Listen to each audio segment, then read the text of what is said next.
Hey there, artist. So it's about fall time, so I'm going to be showing you how you can create some fall trees. So you'll need a piece of paper, a pencil to write your name and teacher code on the back. Always do that first, please. And then you're also going to get some chalk. I also like to use a damp paper towel to clean up any sticky fingers or messes. Okay, step one.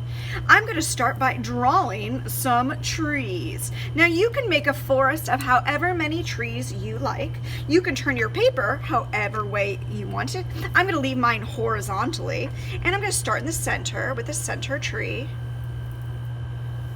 and just make a straight-ish line up. I'm going to start with the trunk and some of the branches.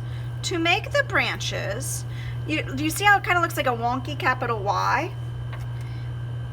Branches almost always are tilted up because leaves grow on the ends of the branches, and the leaves are trying to fight for sunshine because that's how they get their food. Alright, so almost all of them end up looking like capital Y's. And then you can even make smaller capital Y's. Do you see that? Gosh, I hope so. Alright, so I'm also going to make the trunk a little bit thicker by just making a smaller parallel. That's a fancy math word to say line right next to it. Just to thicken that thing up.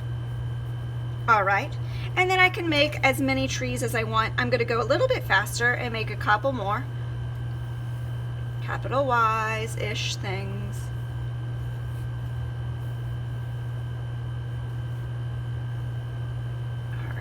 You see how the trees are also floating-ish? They're not down on the very ground. You could do that, but I'm going to leave mine like this. And I'm going to make one more.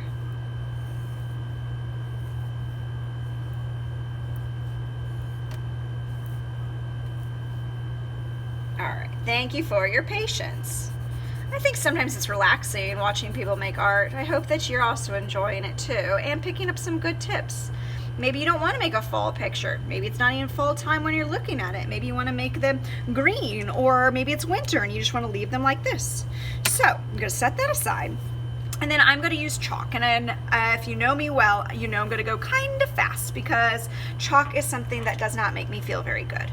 So I'm going to use yellow chalk, and that is going to be the dominant color on all of my trees. And I'm going to go and basically color right on top of my Sharpie. Now if the Sharpie gets too much disappeared like it is here, I can't draw with Sharpie again on top of it. Oops, that'll have to go in the trash. But I could use something like charcoal, which is like, it's almost like chalk and it's black. I could do that right on top. And I'm kind of making yellow poofs right on top. See my yellow poofs? So I'm thinking of what colors I often see in the fall, or the most beautiful ones.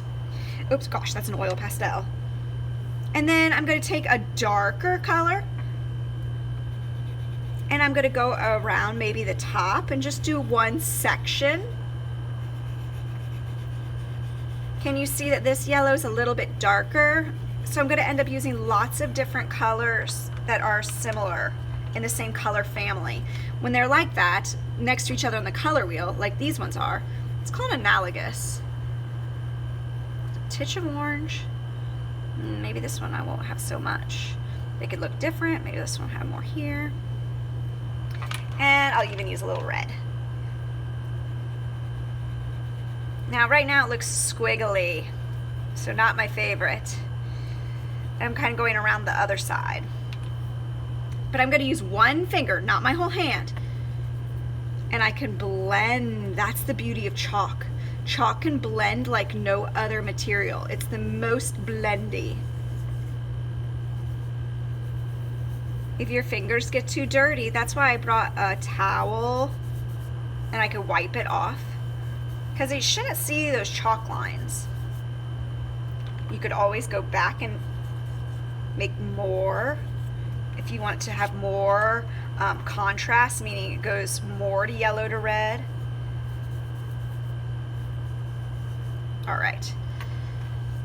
And then for the ground, it could be a combination of things, because it's not just, the grass isn't very green.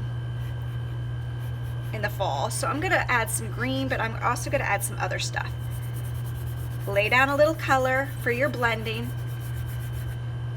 And then I can go back and I can add some other stuff.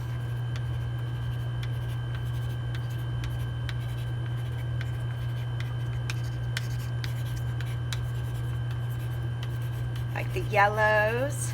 This one's the more of the golden yellow, if you want to do exactly like what I'm doing.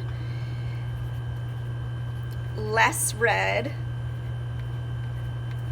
because that'll get too, have too much color everywhere. Yours can look different. And then I can go back and I could blend, which looks more like fall to me. These colors, these golden colors. And if it's still not enough, then you can go back and you could add just some that you don't blend as much, like the leaves that are falling. Okay. And then you can make whatever color sky you want. I was gonna make a blue sky, but I think I'll just make a purple sky, like it's turning into night. Maybe I'll add some blue in there. And then I'm going to lay down some chalk. But as you can see, I'm kind of putting it, and I'm leaving some places whitish. And again, I like to add more than one color to make it more interesting.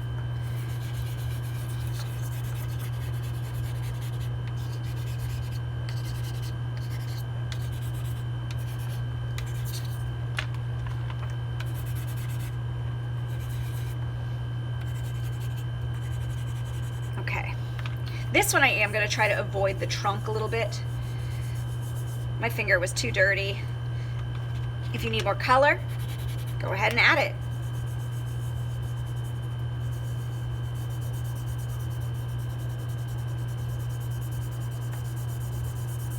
All right, guys, you're seeing what it's turning out to be? And think how fast I went. Like if you take your time and you turn it into, you could, I could have drawn like a little owl sitting on one of the branches before I colored. I could still, I guess, do that now. I could cut out a moon and glue it onto it. I could have made it in the daytime. I could make a little scarecrow in the back, like it's about to be scaring off the birds, I should say. All right, guys, so that's what I wanted to show you today. Chalk is wonderful for blending, but you do have to make sure you clean it up. Do not leave it out. All right, speaking of which, I need to go clean up. Happy arting.